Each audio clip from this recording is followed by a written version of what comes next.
Hi, this is Joe from PrepAgent. I'm here with my friend Katey Brandenburg, who just passed her exam in Nevada. I shouldn't say just passed, it was actually 2.5 months ago, maybe 3 months ago. And she was already rocking, doing well, doing business. So I wanted her to share how she got off to such a quick start, as so many people are past the exam and they're scared and they think it's going to take them forever to do business, but you are evidence to the contrary. So let us in on your secrets, Katey.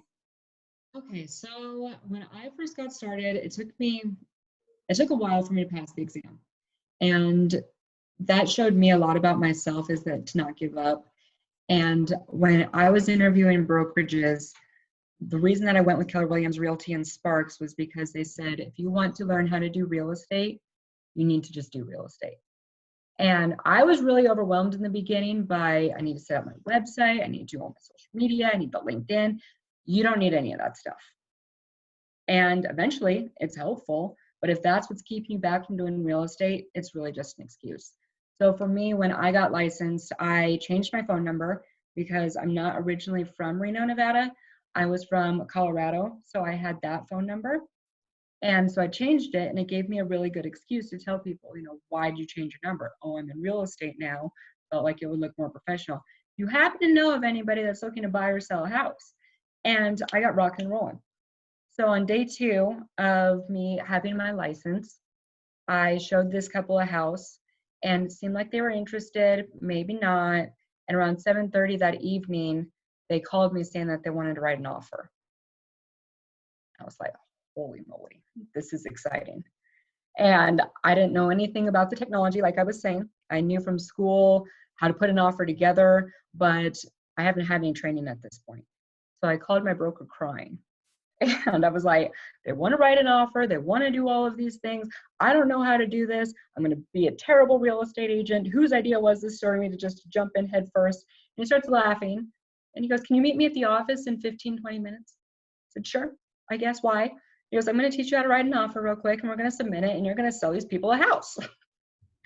And that's exactly what ended up happening. So it showed me a whole lot. I learned a lot through that transaction. And I think that's a big thing, is to find a broker and people around you that care and can help you. And don't make excuses. Just jump head first and see what happens. Call those people, make those cold calls. What's the worst thing? They say no and hang up? Are your feelings going to be that hurt? Or are they going to say yes and you get to make some money? So there's a number of things we want to take from this. One, I always tell people that get afraid of the exam that it's not about the exam. The exam is just a stepping stone towards your goal. And I try to tell people, they get so caught up about failing or not failing. I try to tell them, just keep with it. Then eventually you'll pass. And when you do, you can sell real estate. It's not first to pass the test. It's first to make money. That's what matters. Exactly. I agree completely. And you took a while to take the exam, but you didn't give up. And then once you passed, you were right out of the gates. So that's one thing I want people to remember, that it's not about the exam. The exam is a stepping stone towards the goal. It's not the goal itself. So don't worry if the exam takes a while. Second, by changing your number, you got in touch with your sphere of influence right off the bat, all your contacts. You did it by changing your number, but there's many ways to do it. Everybody doesn't have to go change their number. No, absolutely not. I think it's important to match the zip code to where you're at so that people don't think that it's spam. But even so, just call and tell people. People love helping people. And it's exciting news. It's not an easy thing to get your real estate license. It's a huge investment. It's scary. You're starting your own business. There isn't really a training philosophy behind it. And a lot of people do want to help you.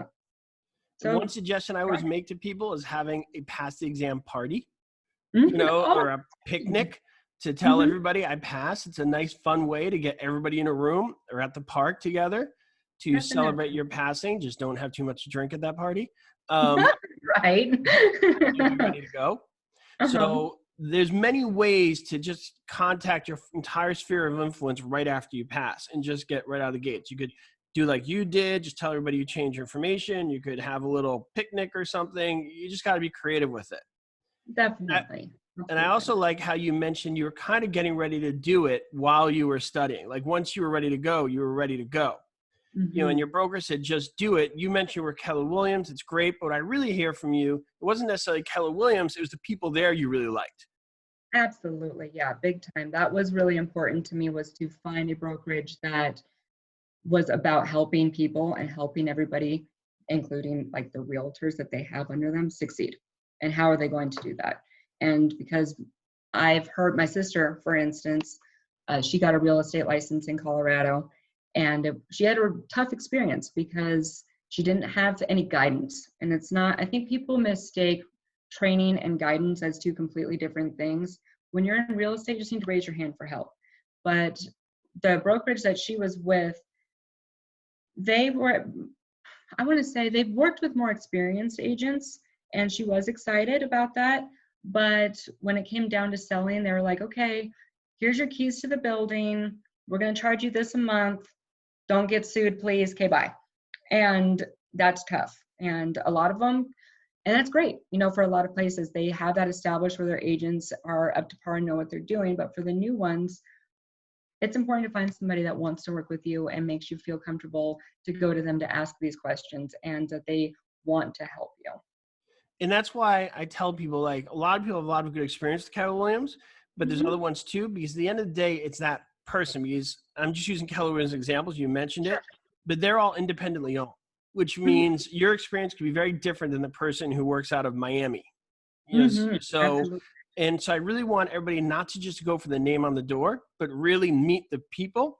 And I'm listening to your sister's experience, and that's lame, because everybody's got to realize, you mentioned that they have to be nice, or people are nice.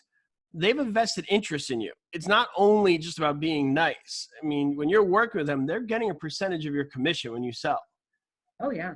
And very often when they don't help you that much, the reality is, and people don't want to hear this, they really don't believe you're actually going to do anything. If they believe that you're Hartston, you're ready to go and you're ready to rock, you'll be surprised that all of a sudden they're picking up your call a little more and they're checking on what you're doing. It's Oh not to yeah. say because they're bad people. At the end of the day, it is a business, and they can't spend all their time with somebody who's not actually going to sell anything. Precisely. And a lot of advice that I have to new agents too is ask questions. People aren't mind readers, and a lot of times, like, people have been in this business for so long that they forget what it's like to be at the beginning.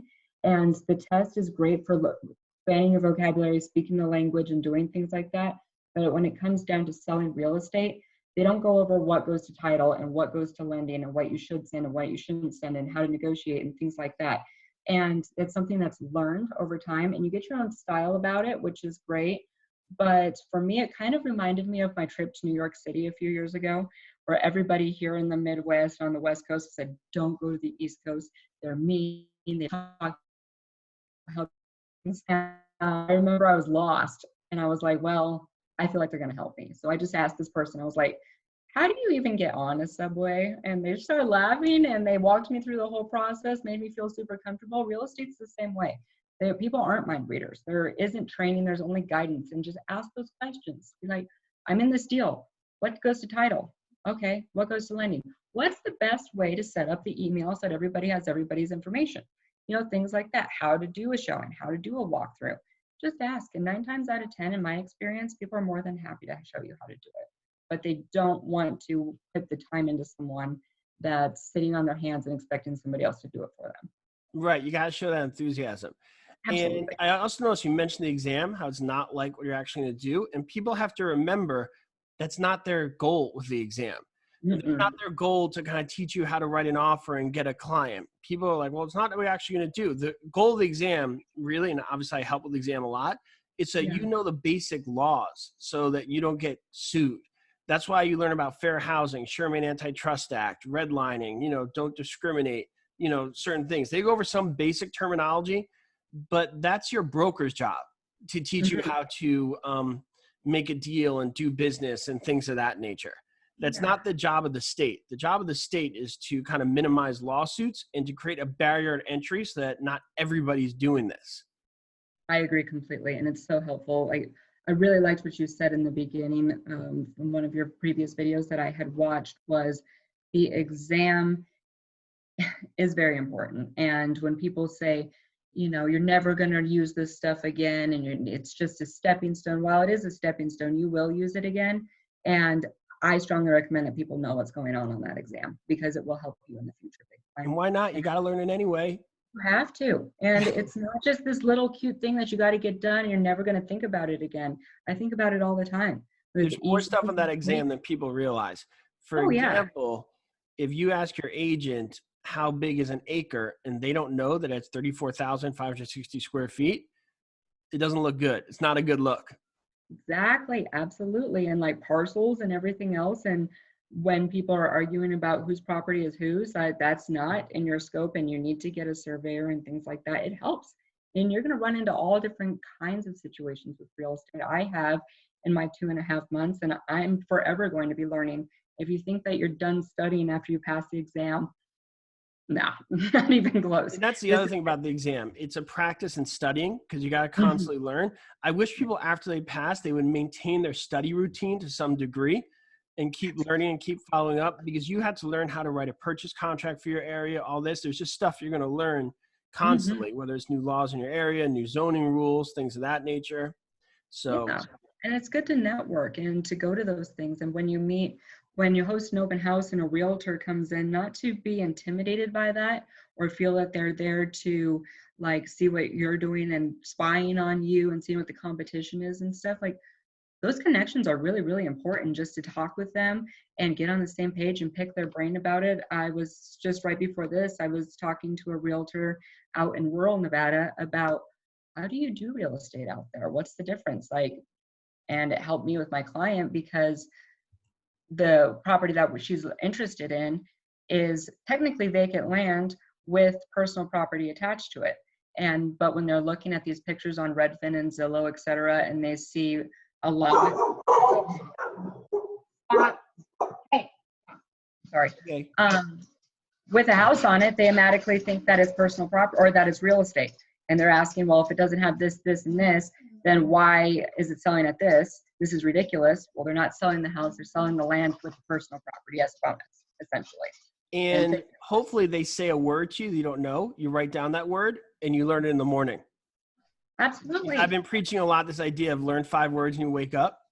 This should Yeah. continue after you pass. So when that agent said something to you, he may have said something and you're like, oh, okay, quick, write that down. And then the next morning you learn it, and then you just constantly learn new things, new words, and you sound Yes, smart the next time you talk to somebody from that area. precisely. And the inexperience that I have and the education that I've been taught and taught myself and reaching out, it's day and night because people are hesitant to work with new agents, and this is something that I would recommend that everybody do with one of my sales pitches essentially, is that I am a new agent. This is what I do to educate myself about working with a new agent is I have a mentor and a whole brokerage behind me. So you're really getting about 5 agents for the cost of 1. Yeah. And people love that, and not to be discouraged. Like you are, even though I'm inexperienced, I'm smart, I'm a go-getter, I know what I'm doing, but I do have to think outside of the box more so than somebody that has that 2+ years experience Yes. that I don't. And So one other thing you mentioned, I want to give you my input is yeah, I know you said you didn't need the social media because you got going because you're awesome, but don't dismiss it too much because over the long term, it'll help you because don't forget, that's how we got in touch is, absolutely. Social and media is also you can work on it while you're studying and it can help. You're right. It doesn't give you that immediate direct impact, but it'll build credibility. It'll make you look like you have a bigger presence. So when you do talk to people, they look you up and you look good. Because when people look you up, they're going to find you on LinkedIn. They're going to find you on Instagram, whether you like it or not. And so you want to have that cleaned up, because I know when we wrote on Instagram, I looked at your profile. I was like, wow, she's rocking. She knows what she's doing. So you said you didn't use it, but you kind of did, because I know when I looked at your profile, you had a lot of credibility in my eyes. I appreciate that. And let me just rephrase. What I meant by that was at the beginning, I didn't have any of these things set up because my license was in limbo, waiting the 3 weeks to get it back and things like that. And I was getting it started. But when it comes to just cold calling and making those connections and stuff, I worked my sphere first. And when I was established in that part, when everybody that I've ever talked to knew that, I expanded to social media. And social media is very, very important. I read a statistic the other day that most younger millennials and definitely Gen X will not eat at a restaurant that does not have a strong Instagram following. And I would imagine it would be that and then some for a realtor. I Right, would because look both of those things are image dependent.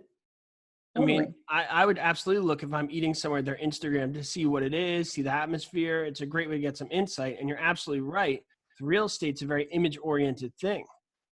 Definitely is image oriented. And one thing that I like to do, which I will pass this on to everybody, is that every person that follows you, especially when you're a business account and you're just getting started, I just thank them. Like, thank you so much for supporting my page. It really means a lot to me. And I have 20 leads strictly from Instagram for doing that. And a lot of times their follow-up is, yeah, it seems like you really know what you're doing. I'm interested in buying, but my credit is poor and I have this going on. And don't turn them away and be like, oh yeah, when you get that score up, give me a call. Point them in the direction to a credit specialist that can help them, or a lender that gives them options. And then you've already made that connection and you're the one that put it together. They're likely going to want to work with you because you put them on the right path. And so you know what you're doing with that stuff. You're rocking with the social media. And not only do I believe in what you're saying, I actually did it, and that's why you're here. I wrote to you, we got in touch, and here we are. And also, it's really important, your social media, because we're going to put it in the links below in the show notes. Please. Social media is huge, huge, huge, huge. So we're going to put links to anything you want.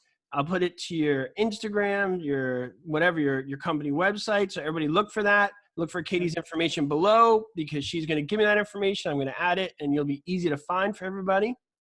Other than that, anything else? You gave a lot of good info. Just jump in and head start and don't look back. All right. Well, that being said, this is Joe from PrepAgent, and I'm here with Katey out of Nevada. Say your last name again. Brandenburg. Brandenburg. Katey Brandenburg. Look for her in Nevada. She's right in that Tahoe area outside of there, and she's doing great. Thanks, guys. Thank you.